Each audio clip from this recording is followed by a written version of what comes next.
ఇంకొక పక్కన దిశ మీరు ఒకసారి చూస్తే 18లో ఇంటర్మీడియట్ కూడా తీసుకొస్తే వీళ్ళు వస్తానే ఇంటర్మీడియట్కి మధ్యాహ్న భోజనం తీసేస్తే మళ్ళీ మేము వస్తానే ఇంటర్మీడియట్ కూడా మధ్యాహ్న భోజనం పెట్టే పార్టీ ఎన్డీఏ అని చెప్పి కూడా నేను మీకు తెలియజేస్తున్నా. ఇంకొక పక్కన దిశ ఆ రోజు ఆలోచించినప్పుడు స్టేక్ హోల్డర్స్ ఇన్వాల్వ్మెంట్ ఉండాలని, ఎవరైతే లబ్ధిదారులు ఉన్నారో వాళ్ళు ఇన్వాల్వ్మెంట్ ఉండాలని డాక్రా సంఘాలకి ఆ రోజు మహిళలకి డాక్రా సంఘాలు తీసుకొచ్చాం, వన సంరక్షణ సమితులు తీసుకొచ్చాం, సాగునీటి సంఘాలు తీసుకొచ్చాం. అదే మరి ప్రతి ఒక్క స్కూల్కి గ్రామ విద్యా కమిటీలు కూడా తీసుకొచ్చాం. దాన్ని ఇప్పుడు లోకేష్ గారి నాయకత్వంలో మెగా పేరెంట్స్ టీచర్స్ డే కింద మనం సెలబ్రేట్ చేసే పరిస్థితికి వచ్చాం. ఇంకో పక్కన దేశ సమాజంలో అనేక సమస్యలు, వరకట్న సమస్య, పేరెంట్స్ అయితే ఆడబిడ్డల పట్ల వివక్ష చూపించేవాళ్ళు, మగపిల్లలై చదివించడం, ఆడపిల్లలై చదివించకుండా మానేయడం. ఎందుకంటే పెళ్లి చేసి తొందరలో పంపించేస్తే బాధ్యత తీరిపోతుందని దానిపైన కూడా క్యాంపెయిన్ చేశాం. కడాన దేశ 1996లో ఆడబిడ్డలకి గర్ల్స్కి కూడా 33% ఉద్యోగాల్లో కాలేజీలో సీట్లు ఇప్పించాం. చాలామంది నా దగ్గరకు వచ్చి ఒక మాట అన్నారు, మీరు 33% ఇస్తున్నారు, మెరిట్లో వస్తారు, 50 క్రాస్ అవుతారు, మేమేం కావాలంటే పర్వాలేదు, బ్యాక్లాగ్ ఉంది, ఆడపిల్లలను చదువుకోవాలని ప్రోత్సహిస్తే ఈరోజు నేను గర్వంగా చెప్తున్నా దేశ ఎక్కడైనా చదువుకున్న ఉద్యోగాలు చేసే వాళ్ళు అడిగితే భార్య భర్త ఐటీ ప్రొఫెషనల్స్ అయితే ఎవరికి ఎక్కువ ఆదాయం వస్తుందంటే ఆడబిడ్డలకే ఎక్కువ ఆదాయం వచ్చే పరిస్థితికి వచ్చింది. అది ఆ రోజు చూపించిన చొరవ. దీనివల్ల వరకట్నాలన్నీ పూర్తిగా పోయినాయి, రివర్స్ కట్నం వచ్చే పరిస్థితికి వచ్చింది. ఇలాంటి వినూత్నమైన కార్యక్రమాలతో ముందుకు పోయాం. ఇంకో పక్కన దిశ నేను రాజకీయాల్లోకి వచ్చిన రోజులు మాకు బ్లాక్స్ ఉండేటి, ఇప్పుడు మండలాలు ఎన్టీ రామారావు గారు వచ్చిన తర్వాత పరిపాలనా సంస్కరణలో బ్లాక్స్ తీసుకొచ్చాడు. ఆ రోజు సమితిలు ఉండేటివి, ఆ రోజు జిల్లా పరిషత్ ఉండేది.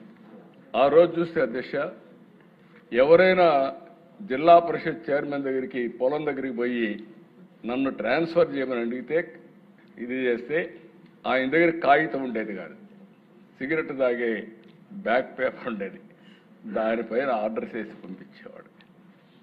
You can imagine. ఆ రోజు ఈ టీచర్స్ అంతా పంచాయతీరాజ్ టీచర్స్ జిల్లా పరిషత్ ఆధ్వర్యంలో ఉండేవాళ్ళు. జిల్లా పరిషత్ చైర్మన్లు, సమితి ప్రెసిడెంట్లు ఇష్టానుసారంగా వాళ్ళ ఇంటి దగ్గర పోయి పడిగాపులు కాసేవారు.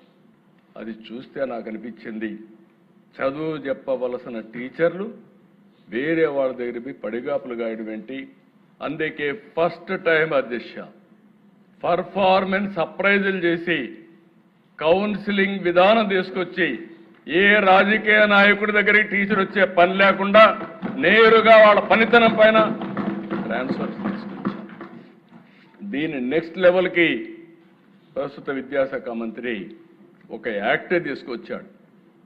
ఎందుకంటే అక్కడక్కడ వైలేషన్స్ అవుతున్నా, వీళ్ళు వైలేషన్ చేస్తే దాన్ని కూడా తీసుకొచ్చారని చెప్పి కూడా నేను మీకు తెలియజేస్తున్నా. ఇంకో పక్కన దిశ ఈరోజు మీరు ఒకసారి చూస్తే ఇవన్నీ కూడా ఈరోజు చేసిన నిర్ణయాలు కాదు దిశ, గడిచిన 30 సంవత్సరాలుగా అనేక విధాలుగా అనేక ట్రాన్స్ఫర్మేషన్ తీసుకొచ్చాం. రెసిడెన్షియల్ స్కూల్స్ నాకు బాగా జ్ఞాపకం ఉంది, ఎందుకంటే పిల్లలు చదువుకోవాలి. కొన్నిసార్లు అయితే నన్ను వ్యతిరేకించిన సందర్భాలు కూడా ఉన్నాయి.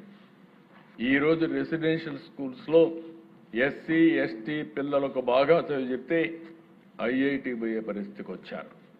దాన్ని మళ్ళీ డెడికేటెడ్ స్కూల్స్ పెట్టే పరిస్థితికి వచ్చాం.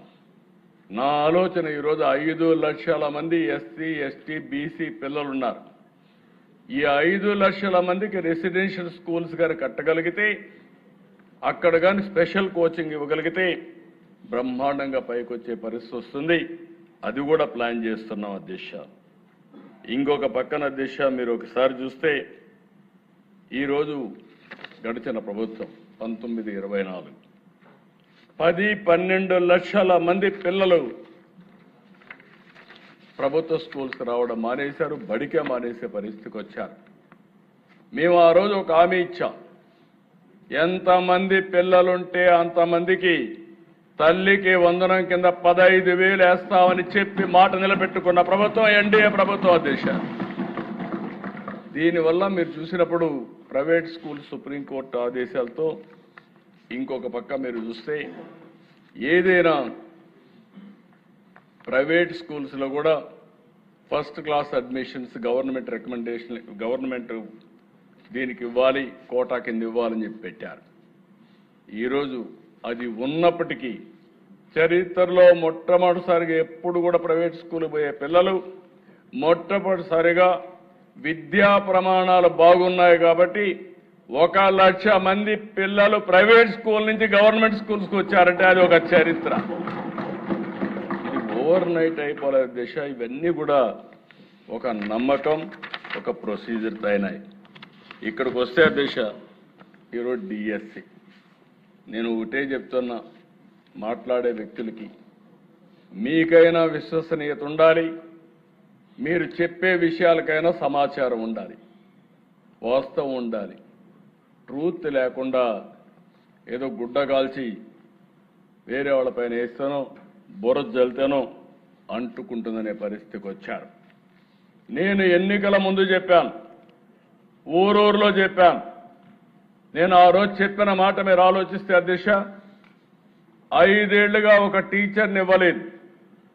మీరందరూ ప్రిపేర్ అయ్యారు, చాలా నష్టపోయారు. అందుకే ఆనాటి ఎడ్యుకేషన్ మినిస్టర్ దగ్గరికి వచ్చి చెప్పినప్పుడు నా పాదయాత్రలో కూడా ఇవన్నీ చూశాను.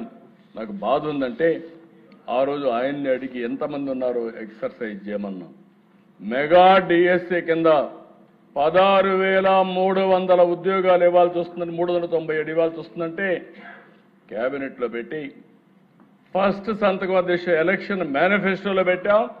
నేను, పవన్ కళ్యాణ్ గారు, అదే మరిగా బీజేపీ ముగ్గురం కలిసి ఎలక్షన్ మేనిఫెస్టో కూడా రిలీజ్ చేసి చెప్పిన మాట ప్రకారం మొదటి సంతకం పెట్టింది మెగా డిఎస్సి పైన పెట్టాను. పెట్టడమే కాదు, నేను టైం చెప్పాను. ఇది విశ్వసనీయతకు సంబంధించిన విషయం, ఇమ్మీడియట్గా చేయమని. మొత్తం ఉద్యోగాల దిశ 16,347, వచ్చిన అప్లికేషన్లు 3,36,300, 13 జిల్లాల్లో.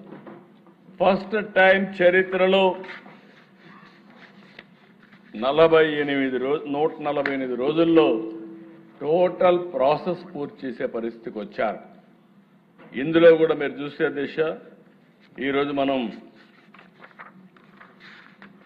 మొత్తం ఇవన్నీ కూడా మీరు చూసినప్పుడు టెస్టులు కూడా ఆ ప్రాసెస్ అంతా కూడా ఇప్పుడే మినిస్టర్ గారే చూపించారు కాబట్టి నేను ఆ డీటెయిల్స్ పోవడం లేదు. ఎవ్రీ ప్రొసీజర్ ట్రాన్స్పరెంట్గా, ఎక్కడ ఎలాంటి అవకతవకలకు స్కోప్ లేకుండా చాలా చెక్స్ అండ్ బ్యాలెన్సెస్ పెట్టి పర్ఫెక్ట్గా చేశారు అధ్యక్ష. 48 రోజుల్లో మీరు చూస్తే TET notification, DSC notification, district and management wise web based online application, question paper settings,